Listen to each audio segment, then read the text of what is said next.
Good, thank you. What's up, family? This is your man, not your boy, Gold Black to Africa. So I'm sitting here finishing up my meal. Had a beautiful breakfast. And, just thinking of how I'm surrounded by a lot of tourists here. What's up, Minnie? How you doing? And look at this right here.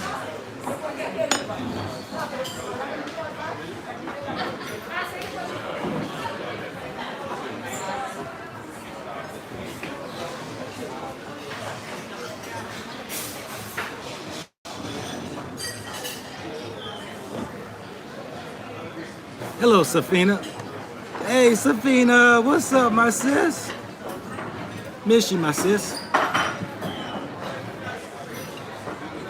It's amazing people want to call me when they see me going live, but Gigaboni, you're Gigaboni now. But I showed and turned the camera around so people could kind of see. We don't travel, y'all. We look. We have a hard time, I guess, getting out and about. We kind of stick to our own. We kind of stick to our comfort place. Here in Aruba, I see very few African descendants or Africans that are out and about. I've seen, pockets here and there, which was to my surprise. But it's amazing, though, that we really don't get out and travel. We don't explore the world. We have one perception of life. Whether you are in the UK, whether you're in Canada, whether you're in Americas, the United States, or wherever you might be. It's amazing we don't get out and about, which then kind of hinders us in our way of thinking.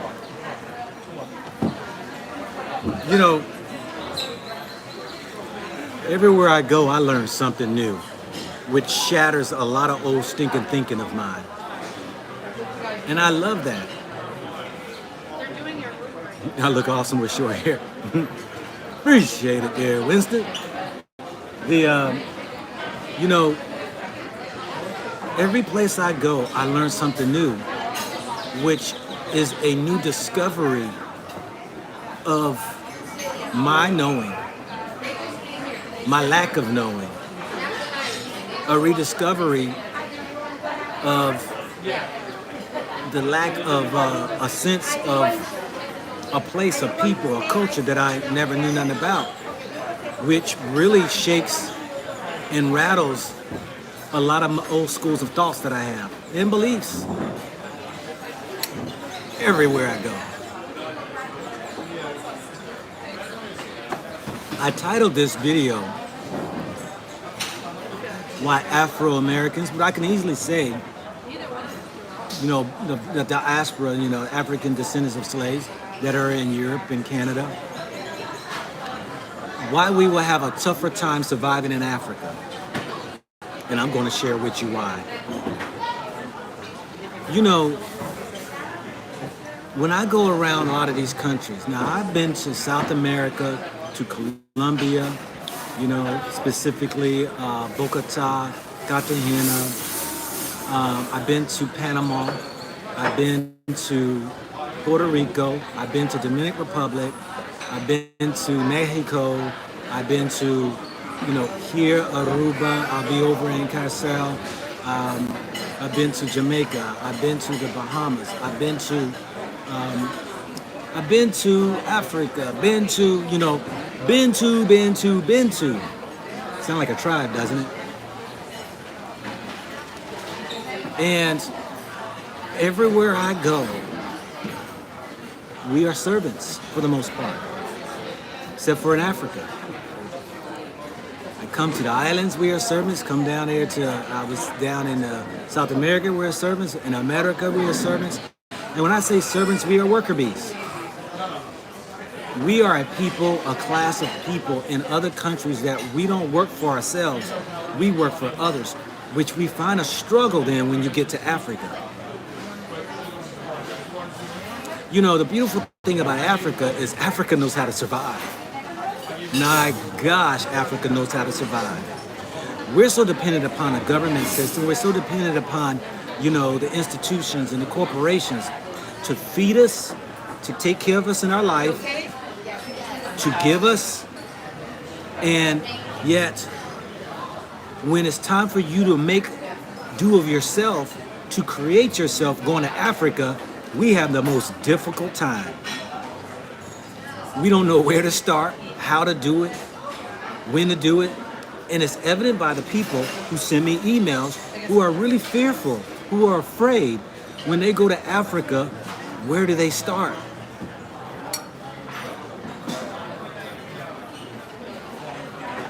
You know, it's amazing when I interview the African brothers and sisters in America. Majority of them that come to America, they get into the 9 to 5 that we do. And you watch my videos of the brother got the restaurant he's from Ghana. The brother and the wife who's got the restaurant from Somali. They have a propensity. They have a way that they don't like working 9 to 5s. They like to do their business. This is why they can come in America and for a short period get their money together. And some people try to say, which I've already interviewed them, and saying that, oh, the government gives them this, and that. No. They had to work 2-3 jobs, had to save their money, and then they want to go start their business because they saw the fruits of their labor. This is just not Africans coming to America. I did it myself. Look at the interview I interviewed with the old doctor that I just did, Dr. Robert Polite. I said the old, not he ain't old, but Dr. Polite. He told you his story. He was working for a hospital, saw how much money he was generating, and then turned around and said, nah. If they're paying me this and I'm generating that, and I'm working this like this, I gotta do my own thing. Yeah, go ahead. Can I get an ice water? Thank you. This is where we at. In America, we are worker bees, servants. Very few of us are business owners. Very few of us know how to start a business. You know, I've said this before on my channel. I believe every person, African descent, should have some type of business. Especially you all in America and in Europe and Canada. Everyone should have some type of home business. Some type of business. Why? People think of business, I ain't got time to, I don't know how to, and they're missing the bigger picture. Now look, I'm giving this to y'all for free, so take your notes down. What does a business bring to you? I've said you can do something as simple as selling cookies. Make cookies and sell them. Why? Because every business is the same. There is no difference than one business to another business. Now there may be the components might be a little different, but at the end of the day, it's about that dollar. It comes down to your profits or your losses. This is what it comes down to, but it takes different disciplines in order to make that happen. What is that? You gotta have a discipline about yourself. You gotta have a little wit about yourself. And when I say a little wit, what I'm talking about, thank you very much. What I'm talking about is if you start just a little business, even with your kids or your grandkids, this is what's gonna happen. It's gonna force them to know how to count money. It's going to force them to know how to budget money. And it's going to force them to know how to save money. And lastly, it's going to show them how to reinvest the money. These are key components in a small business, a big business, a corporation, an institution. If you don't know how to do those 4 components, you're going to have a difficult time starting a business. See, most Black Americans in America, they have a problem with money, budgeting, saving, investing. These are the 3 problems that we have in America as a people when it comes to our money. And then you wonder, you've never done business before, but you're trying to go on a business venture in Africa, you ain't gonna eat. You ain't gonna eat. If you don't have the knack to know how to budget money, to save money, and reinvest money. When I say reinvest, what does that mean? I've seen many businesses come and go from our people in America. Now, like I said, there's plenty of Black folks who have business, but there's a whole lot more who don't. And most of the Black businesses in America are probably food restaurants down in the South, or barber shops, beauty shops,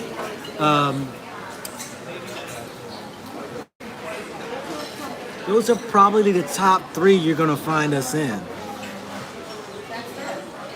But no matter what business you're in, I have found that people don't know how to reinvest their money.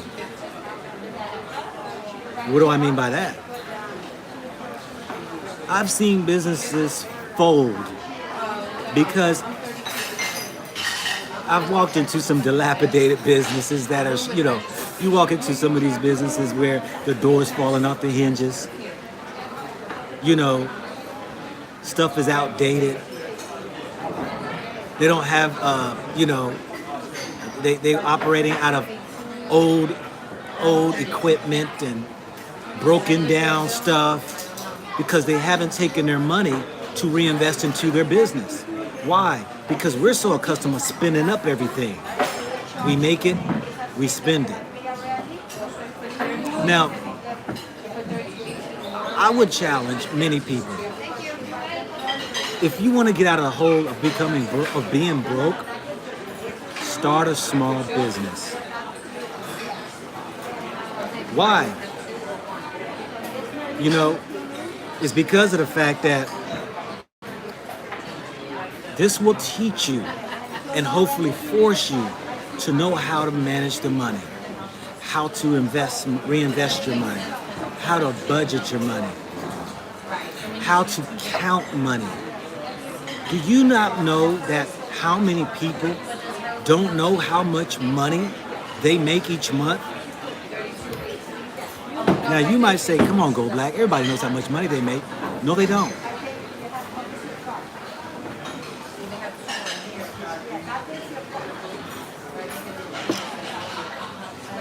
Most people cannot tell you, after they take the taxes out and everything, how much their check is going to be.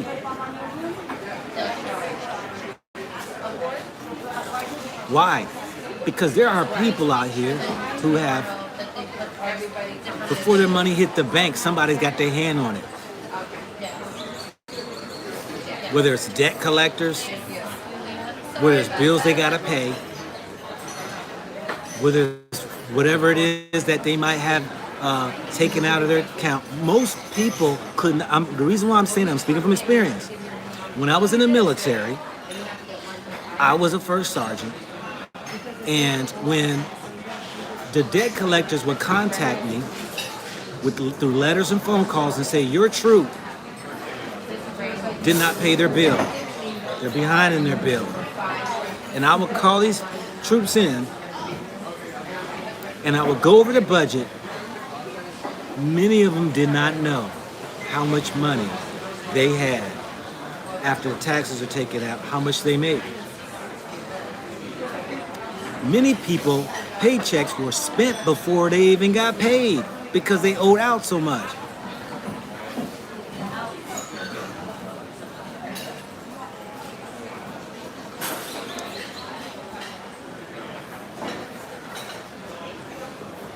You know,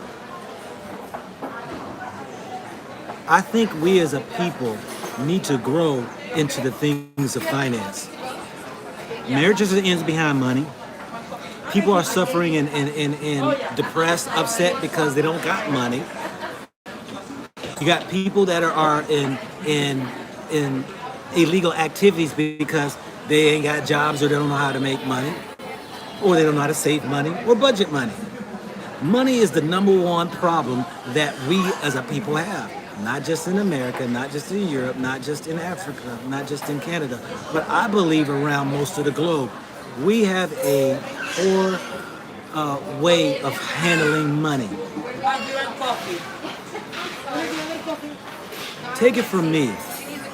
I used to be broke. For those who don't know my story.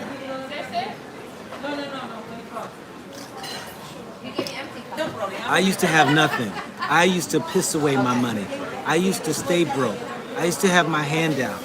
I used to look and borrow. I used to look around and rob Peter to pay Paul. I used to do all that back in the day.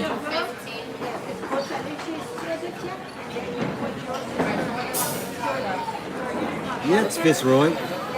We need to get to this place of understanding that most people that I see that are coming to Africa, the reason why they won't be successful is because they don't know money. You know, when I'm out and about, when I was in Africa, and I meet these new people who come, and the first question I ask them is this: what are you doing to sustain yourself financially? Do you know what the number one answer I get? Savings.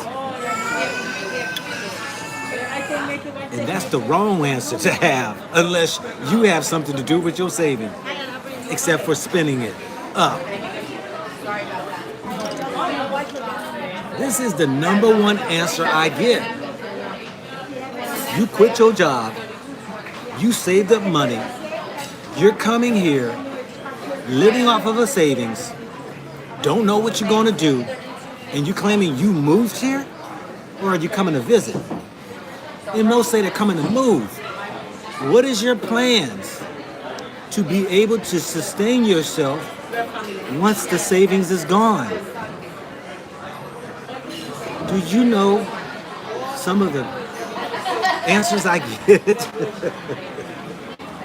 And I say secretly to myself, they'll be gone in a matter of I don't know how much their savings is. Hey, they could have millions. I don't know, but it's mighty funny. I see them leave.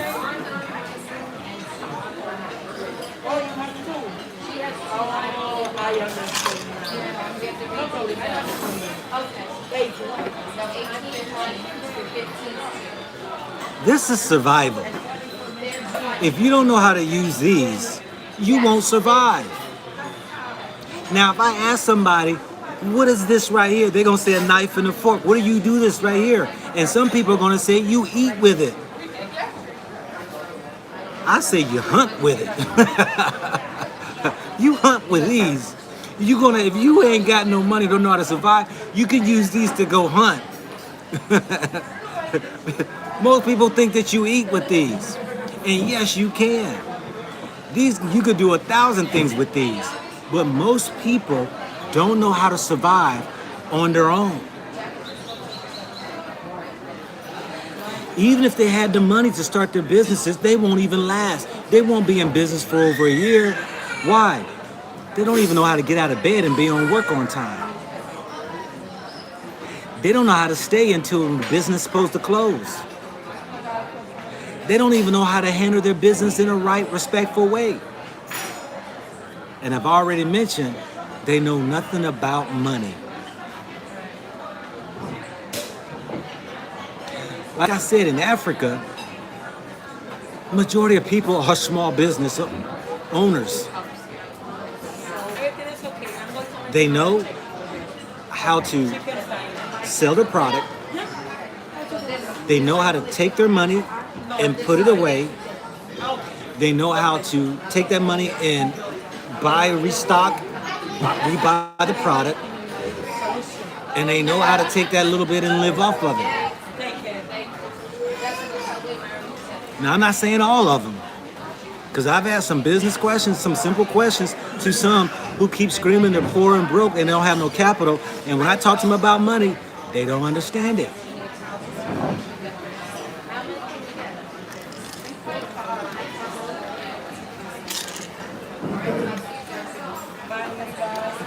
You know, I was taught the 70-30% rule. I had this white guy tell me this. I was 21 years old. Dang, that was 34 years ago, y'all. 34 years ago. Because I'll be 55 tomorrow. Why did I listen to this guy? I don't know. Because when I was at that age, I ain't listening to nobody. But it was something he said that just stuck in me about what are you gonna do with your money that you're making off of this deployment we're on. And I'll never forget my answer. I'll never forget my answer as long as I live. And I said, spend it. I said it at the age of 21. I'll never forget it. I said, I'm gonna spend it. Thank you for the birthday wishes, appreciate it. I'll never forget that answer, y'all. And this is how we operate. We get money and we blow it. Now, there ain't nothing wrong with blowing. You know, I tell my wife, you know, when we got blow money, you know, when you just make like, you have just money come in, you know, as far as like YouTube, you know, might be investments, and you sitting on money, you like, got blow money. It's time to blow some money. But when I was 21, that's all I did was blew all my money. But something this guy said to me, he said this to me. He said, what about if you put some of that money away? Put some of that money away? For what?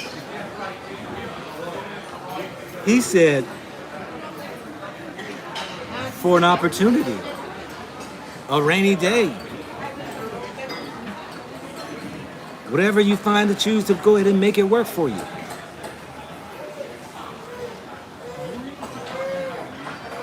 And so my thing is, the 70-30% rule he had mentioned. I said, what is that? He said, take 30% of your money and put it away. Take the 70% and live off of. And every pay raise you get, 30% of that go into putting it away. 70% you will live off of. And I was like, okay.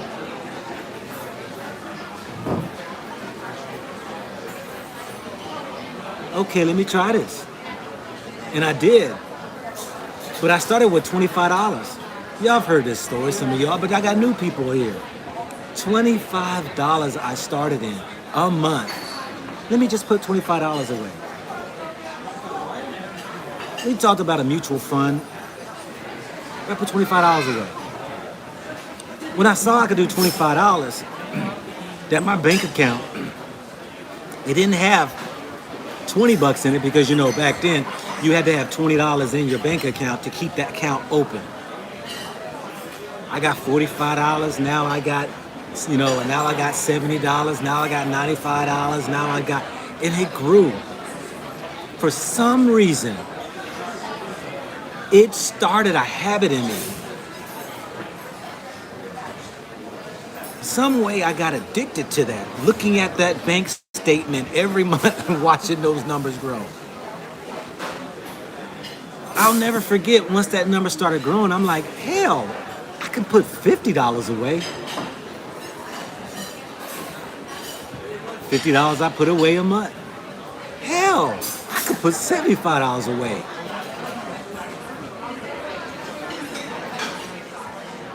Hell, I could put $100 away. This thing became very addictive to me. I'm watching my account and I'm like, and it got to a point where money was going into a mutual fund, had a little money in savings. I pulled that money out and opened my first barber shop. Now, to have you, I was working 2 jobs at the time.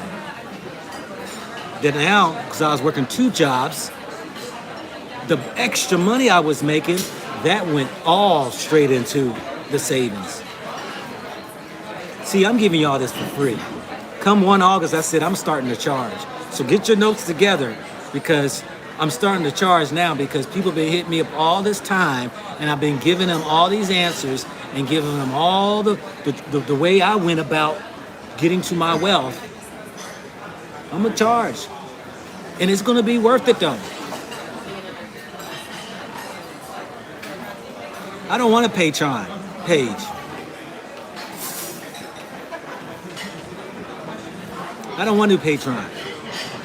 Patreon ain't worth what I'm worth. $100 here to the no. Nah. But can you believe because at the age of 21, I listened to a guy and I started with $25 a month. That when I got addicted to seeing my account grow, I started to come up with different ways to save to get more money into the bank account. I then started up like, man, if I work another job, all that money can go into the account. Then I found, when I wasn't working that job, the spare time I had then, I got another job. Do you know, from $25 a month, I grew into putting away $4,000 a month away.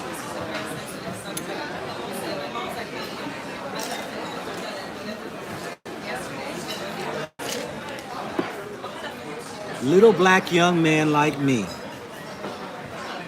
who stayed in trouble, hard head, had a hard way to go, didn't have a pot to piss in. I was not born with a silver spoon in my mouth. My parents left me nothing. They gave me nothing. Matter of fact, I've been the one that gave them. Let me retract. They gave me as I grew up, as a child. I turn around being given them. But when I'm saying they didn't give me nothing, they didn't leave me wealth. They didn't leave me extra money. They didn't have an extra house for me. I had to, as the Good Times song says, scratch to survive.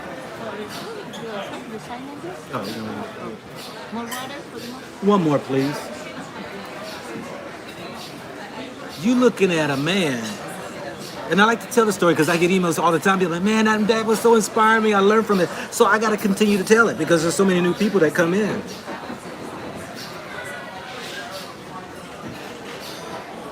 A hard-headed, stayed in trouble. At the age of 21, I was locked in jail. He been in the military 3 times. I got locked up in jail. 1 in the military, I was in a jail in the military. 2, I was in a civilian jail. People think I'm squeaky clean, and I'm like, nah. You know, they almost put me out in the military twice because I stayed in trouble.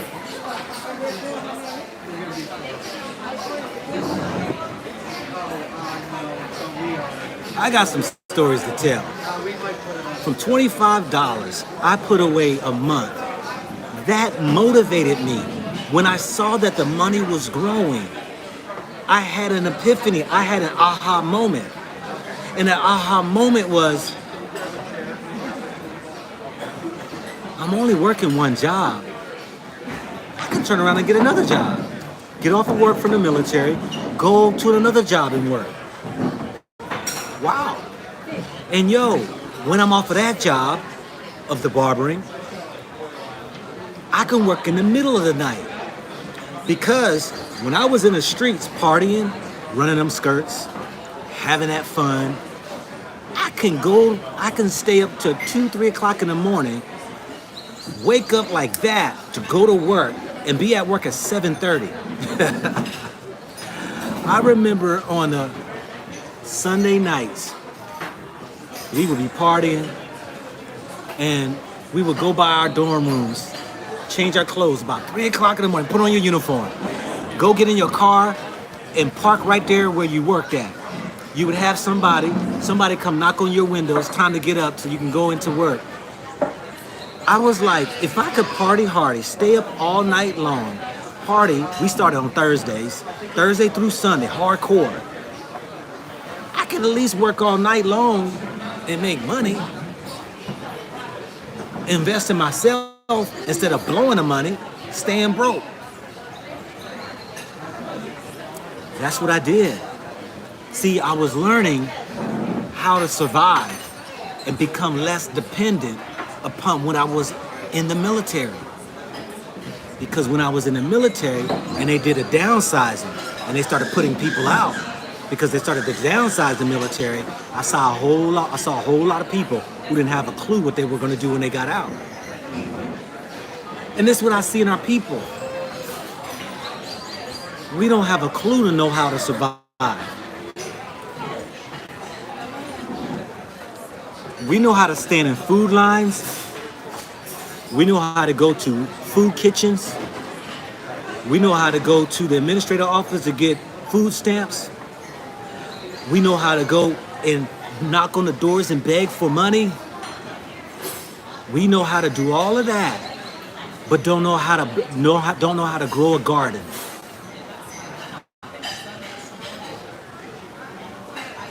We don't know how to create a small business for ourselves to make extra money.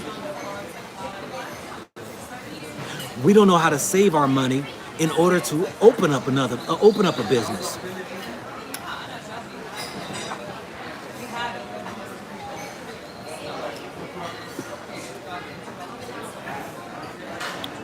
We don't know how to sacrifice. We are a complacent, compliant type of people who just don't know how to take care of themselves. That's why I truly believe that if worse came to worse, economies fall, money becomes less or zero, there will become those who will become slaves again. I truly believe that. I believe right now there are those who will become a slave. Literally a slave. Many of our people will become slaves. Many are doing it already for free.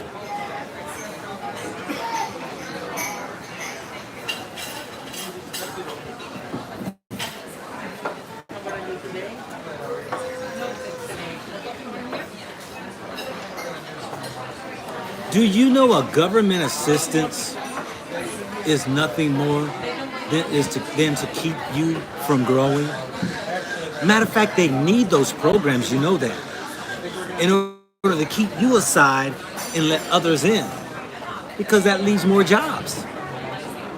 So we can just pay you your little government assistance, your Section 8, give you a little food card, give you a program maybe where you can get some other little benefits, while it leaves room for other people to grow. It's actually a trap, y'all. It's actually a trap. Anytime you receive anything for free,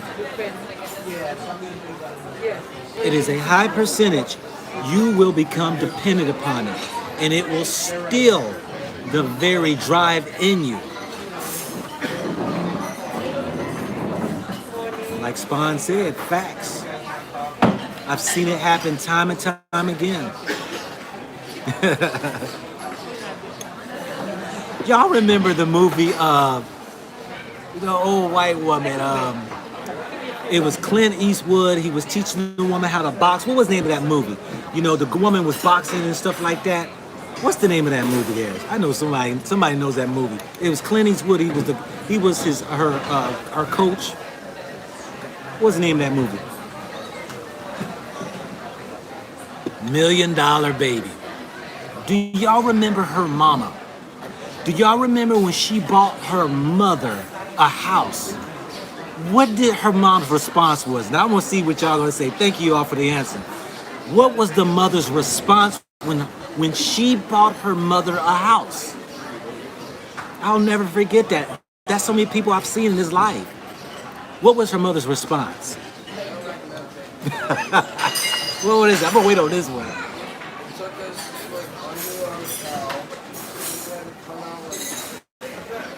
What was the mother's response? Mickey said she didn't. Why didn't she want it though? That's the key. Why didn't she want it? She said something on what I'm touching on.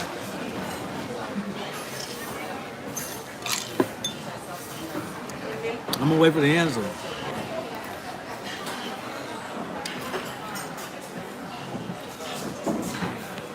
No answers?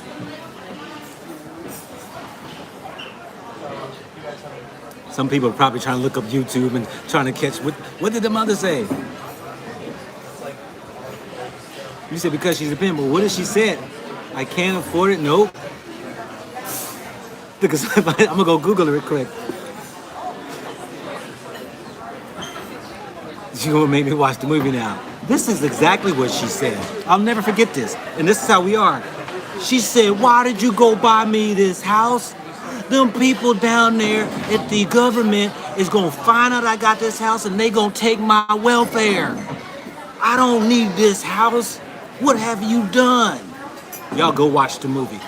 This is the mindset of poor people. Most, I can't say all. That she became so dependent upon the welfare. She said it. They gonna take her welfare, her food stamp. They gonna take what she is getting. What was the daughter's response? She said, Mama,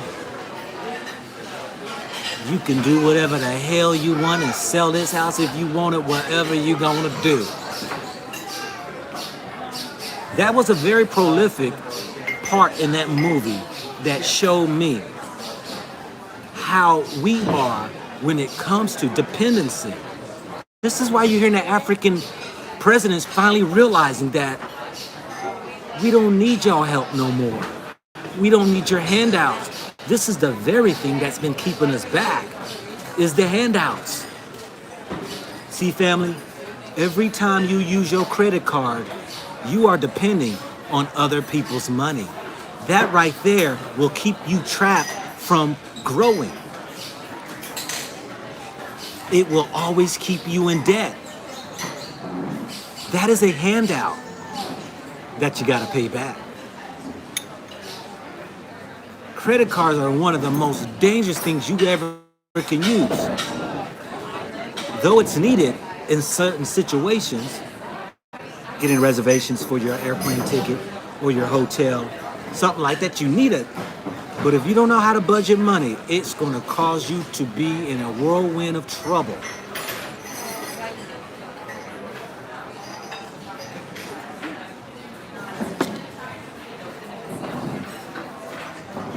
What we got here? What are y'all saying? Some people are not ready to have a millionaire or billionaire mindset. It's not a millionaire, billionaire mindset. Let me tell you this right here. When I started saving money and I realized, see, this is what happens when you start saving money and you become addicted to saving money. You start to find areas where you've been wasting money. Then all of a sudden you realize a lot of that stuff is not important no more.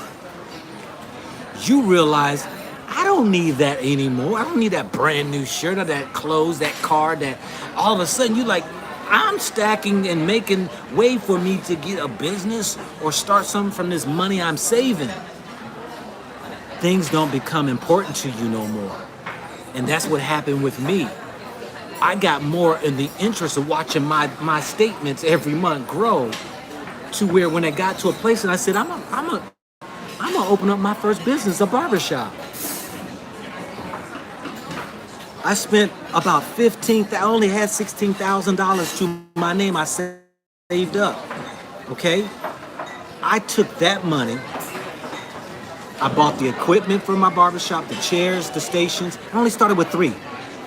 It grew into 9 stations, but I started with 3. I bought a van for delivery service of beauty supplies that I had. I had the store with my beauty supplies. I bought the products. You know, I started out with buying some of the small products first. I grew into buying more. I bought a van. It was $2,000 for a cargo van. I built shelves in it, put the product in it. My wife drove around to all the shops, delivered supplies to what was really the well-known product that people were using. I took that money and used that. That first year, from a $16,000 investment, I quadrupled that money. I was cutting hair that first year because I was working at another shop before I opened up my own, so I had my clientele. I was bringing in close to about, at that time, that was, and I had just moved there. I was there, and I worked in that barbershop probably a year. I had worked my way up. I was probably making about $3,000 a month in cutting. I'd get off of work from the military. At 4:30, I get off of work, get at the barbershop at 5. I would work from 5 to about 8 or 9. It all depends on it. Just those hours, I was averaging about $3,000 a month. That's $36,000 I was making just in haircuts. When I opened my shop up, I was renting out chairs now. They had to pay me to rent. So that saving that $25 a month grew into me $4,000 a month, which afforded me to start my business, which brought me more income. Filled those 2 chairs. I took 1 chair because there was only 3 chairs. Yeah, you know what? We'll open up another bring up another chair in here. Bring another bar. Bring in another bar.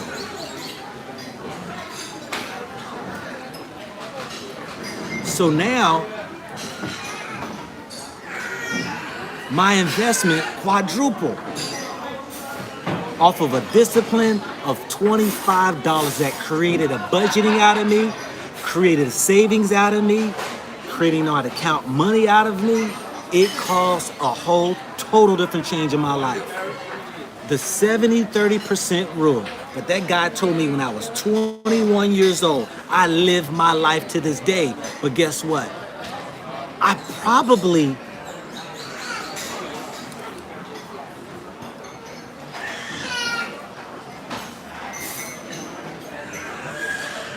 am probably living off of 40% of my money. 60% is gone away into investments as far as property or saved or for a project. Me and my wife lives off of about 45% of our money. When you have no bills, when I say no bills, I'm talking about debt. We got bills. I rent a house. Cars are paid for. No credit card debt. Don't owe nobody nothing. Don't have no loans.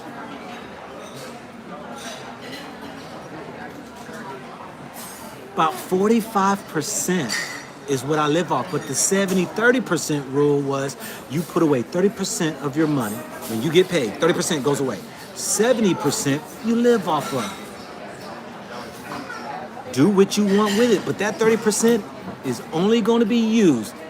It ain't for you get a flat tire. It ain't for when your car breaks down. It ain't for buying no clothes. That money is only for something that's just going to bring you money.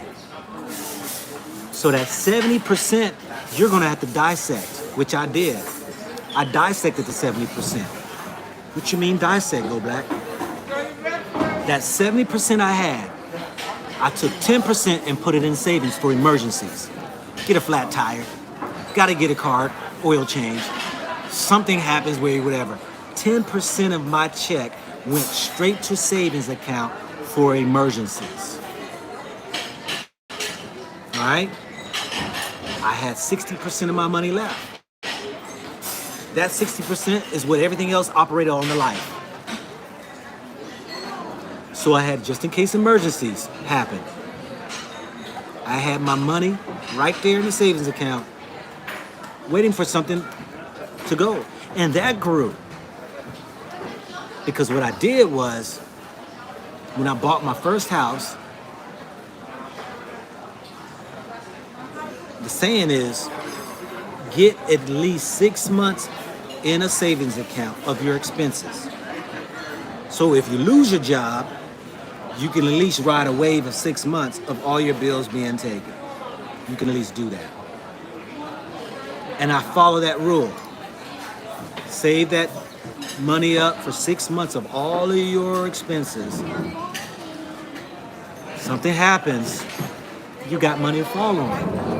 It's 30% you ain't gotta run and blow. It will be there, you're never gonna touch it. It's in the bank account. That is called surviving. And I find most brothers and sisters who are going to Africa can't survive.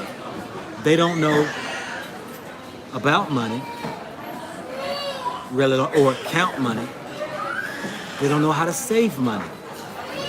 They don't know how to budget money, and they don't know how to reinvest money.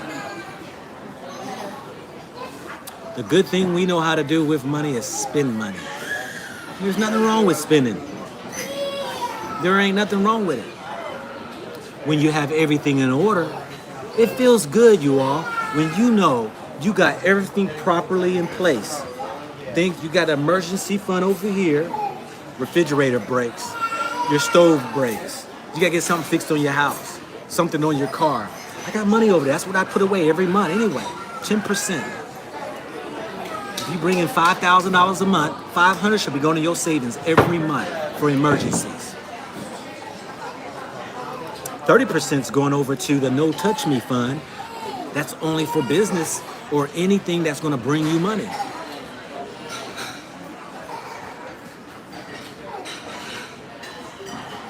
I don't know when I'm coming back to Botswana. Maybe a minute. But we got to learn how to survive and learn how to stand on our own 2 feet.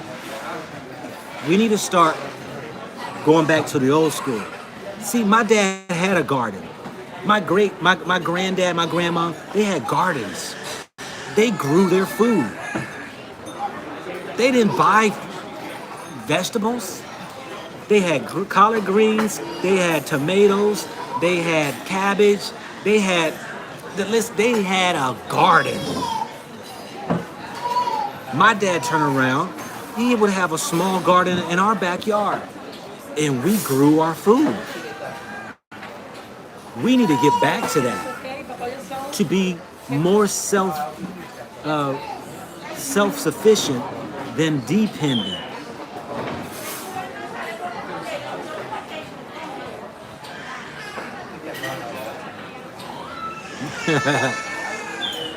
You know, I tell my kids this right here. You know, because, you know, my eldest daughter, she got her job last year, and you know, I taught her these rules. And I believe she's fine. And she said, Daddy, I'm fine. You know, when your child don't call you for money, you know they pretty good. They be like, thank you. They listen to me.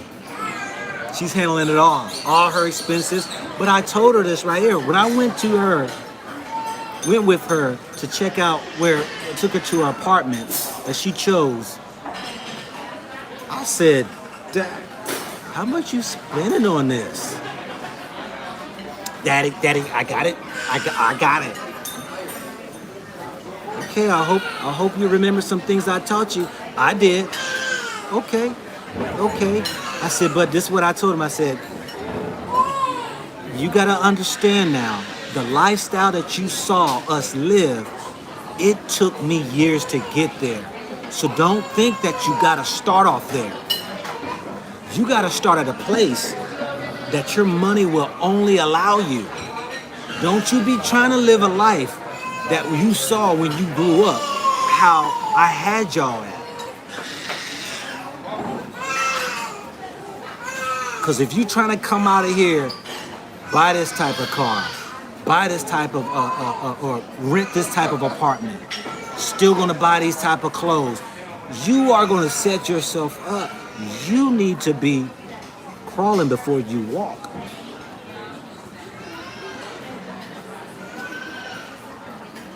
But they do pretty good though. My youngest daughter, she'll be graduating college here shortly, another week, next week. She knows. She does well with money too. When they start to ask me, and I used to tell them, nope, nope, nope, nope, figure it out, figure it out, figure it out, nope, nope, you are not becoming dependent on me. No, you figure it out. You got to become self-reliant or self-sufficient. You cannot be coming to me because you need this money, that money. Oh, they used to get mad at me, hang up on me, won't talk to me for weeks, and I didn't care. I used to tell my daughters, right? I used to tell my son too, I'd rather for you to be mad at me because I would not allow you to become dependent upon me, and for you to find out what your true strengths are. I'd rather for you to be mad at me. I don't care if you don't talk to me for the rest of your life. See, I'm a total different person. You're grown. You think I care if you call me? I mean, I would love to hear from you. I'd love to talk to my kids. But if you mad at me because you call me for my money, and you think I'm supposed to pay your bills, and you didn't do right by your money, yo, I'm telling you, my kids will tell you, oh, they went through that time. You wouldn't even call me. And I'll be like, they'll get over it. And guess what? They doing for self. All of them.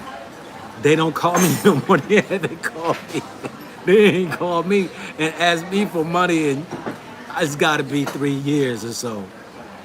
Even when my daughter was in college. Both of them in college. No. But daddy, I gotta study and I gotta do all, I got all these books and classes, this and that. I don't care. Do you want me to play that violin for you, that sad song? Look, let me tell you what I had to do. I was in the military. I was taking night classes. Think I wasn't taking college classes? I was working a full-time job. So what are you saying? Do you know how many students out there that work and go to school full-time? Why can't you? They kept giving me excuses. Don't you dare call me for no money. If you can't work, don't call me for no money.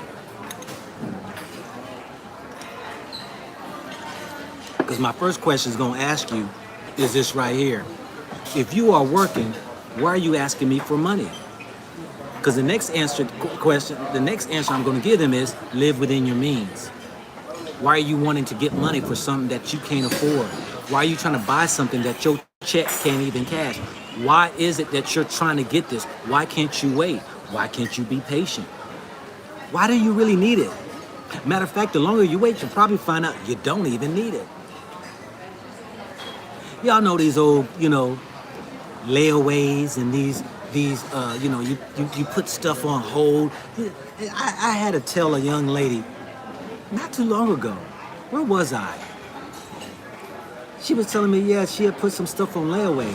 I said, they still got layaway? Layaway's back in my day. She was like, oh yeah, they brought that back. They layaway, yeah. You can lay stuff. I said, so you putting stuff away 90 days, 3 months to get it? Now, I know there are some people like they put the stuff away and pay little by little on it and then get it later down the road. To me, that's a setup. That's just me personally. Do what you do. To me, if I ain't got the money today, I don't need it. Yeah, Will. Layaway's old school. A lot of these youth don't even realize that. And a lot of them don't realize that layaway kept a lot of people broke.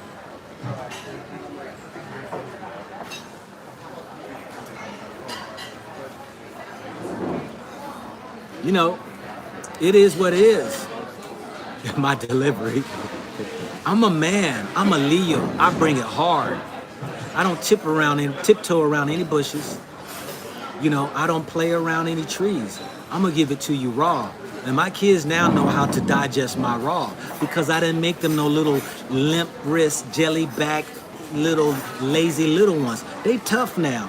I'm like, what the heck you expect? You think the world's gonna give you something? You better get out here and go get it. You better not be sitting here leaning on and expecting anything from out of me. Nah, sir. You're gonna have to kick your butt and get out and go get. I bring it to a raw. My delivery, yeah, it may be trashy. It may not be right. But this sets for some people. Because you can find somebody who can talk very nice and lightly. Okay, boys and girls, you know, what you do with your money, you should do this, and you should do that. And you know, okay, nah, not me. This is your man, not your boy.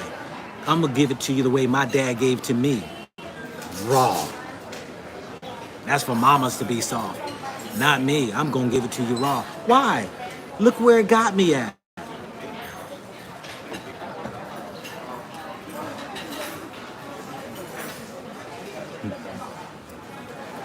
Right now I'm in Aruba. I ain't in America. I'm in Aruba.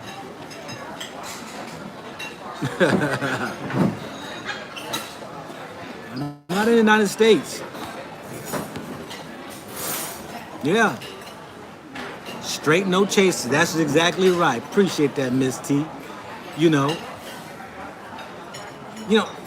today's age, everybody's got thin skin. Nobody wants them to tell it like it is. You say anything about somebody, they get all bent out of shape. Nobody wants you to say anything, comment. Nobody wants you to share your opinion, this and that. I mean, I also at times you'd be like, yo, shut up. You don't know what you're talking about, but I'm talking about information to help people. And when you give it to them and say, look, what are you doing wrong? Why you want to attack me? You can't judge me. This is the age we're in today. You will actually buy my book? I'm gonna have a travel guide book, and it's gonna have some stories in there too. I haven't been to Eritrea. I've been to Ethiopia. You must be new to my channel, Wow C. I've been to Ethiopia. I got many videos of Ethiopia. Loved Ethiopia. Go through my records there. You got to go back 2 months. I was there about 2 months ago. Go Black. People are saying you are a CIA agent. Can you please clear up the rumors? No, I am a CIA agent.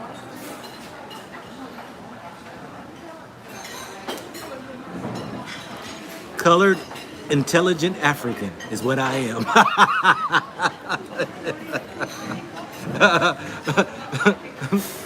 I don't need to clear up. What is an agent? I'm an agent for Africans. I'm an agent for that. I'm looking out for the best interests. Clear up. I'm a colored, intelligent African. What am I going to do with that? What do I want to say? If I say there's no clearing, I am a CIA agent. What is that going to do to anybody? What?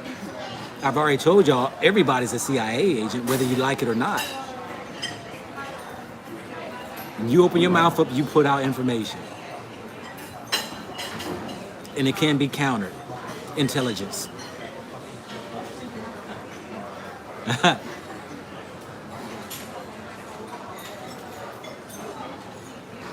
Yeah, any black man doing something for his people is an agent. You better believe it. When I talk about damn Erica, how you're a CIA agent, you counterintelligence. When I'm trying to bring people, open their eyes up to the ways of a system of damn Erica, you mean to tell me you think I'm an agent for the people? But I understand though, because many people haven't watched my videos. Many people don't know who I am. Many people think that I'm just this guy out here, just talking mess and just trying to boast and brag or whatever. But it's all good though. What else we have here? I got like a minute left, you all. I appreciate each and every one of y'all coming in. Appreciate those who gave your time, those who shared, those who I'm sorry I missed somebody who gave the kindness of their heart and the finances. Thank you for that too as well. Appreciate that. Come on, 5 more minutes. People keep talking about your videos are long. I love listening to you, but your videos are long. And I'm like, hey, I just can't make it short at times. But I'm out of words right now. I've made my point, and I've been learning how to curtail because, you know, I got stories sometimes I tell. But I appreciate each and every one of you all. Peace and blessings. Thank you very much. I'll be back at you all again. This is your man, not your boy. Go black to Africa. All right, family.